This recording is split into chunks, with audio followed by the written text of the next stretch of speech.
Всем привет! Друзья мои, мира вам и крепкого здоровья! Сегодня вот такие очень вкусные пончики. Тесто готовится на твороге. Вкусные, кругленькие, нежные. Обязательно присыпаем сахарной пудрой. Вот покажу, какие они в разломе. Сверху хрустящая корочка, а внутри вот такой мякиш. Они еще очень горячие. Обязательно приготовьте. Чудо из чудес. Но очень вкусные. Просто замечательные. Поехали готовить. Начнем готовить. Вот здесь у меня 300 грамм творога. Сегодня у меня 5%. Вот так очень легко, буквально за 2 минуты можно протереть творог, а можно, конечно, пробить блендером, если он у вас есть. Получается вот такая чудо-масса. Добавляем щепотку соли, 2 яйца, 10 грамм ванильного сахара. В муку, здесь у меня 200 грамм, добавляю 10 грамм разрыхлителя для теста. И к творогу 2 столовые ложки сахарного песка. Все хорошо перемешиваем. Вымешивайте хотя бы минуту, чтобы сахар частично растворился.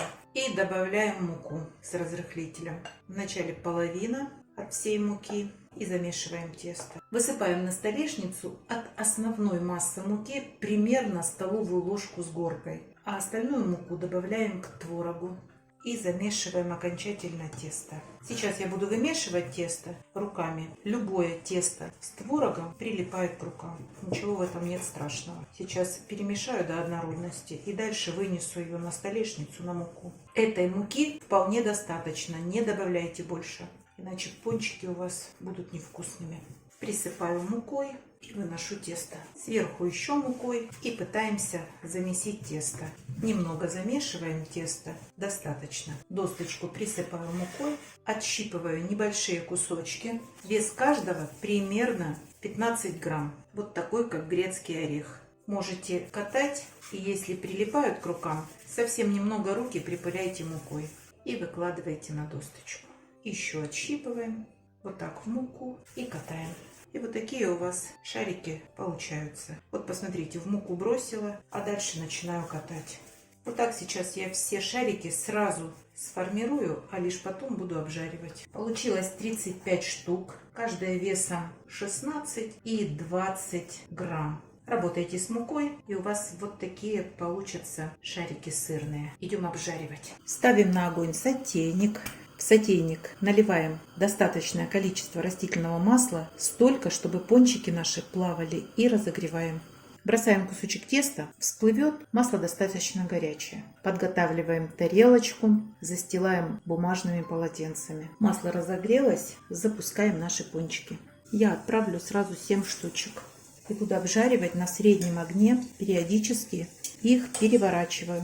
Обязательно их шевелите, чтобы они на дно не упали и не сгорели. Выкладывайте столько, чтобы они свободно плавали. И периодически мы их переворачиваем. На самом деле это совсем не сложно. Огонь должен быть таким, чтобы они у вас обжаривались примерно 3 минуты. Если они слишком быстро зарумяниваются, значит внутри останутся сырыми. Вот огонь чуть ниже среднего. Если они у вас вот так кипеть не будут, значит напитаются растительным маслом и будут невкусными. Поэтому это достаточно, чтобы вот так кипели. Вот уже у меня прошла минута и продолжается процесс. Переворачивайте их периодически, чтобы та часть, которая на поверхности, точно так же обжаривалась. Но они такие умные, видите, сами поворачиваются. Вот уже 2 минуты прошло. 3 минутки и достаточно. Быстренько достаем. Если за 3 минуты они у вас еще не совсем поджарились, подержите немного дольше. Вот такие пончики получаются. Не стоят на месте, катаются, гладкие, румяные и кругленькие. Сейчас продолжу обжаривать и покажу вам, какая гора пончиков получилась. А вы, друзья, не забывайте ставить лайки и подписываться на наш с Петровичем канал. Пока-пока!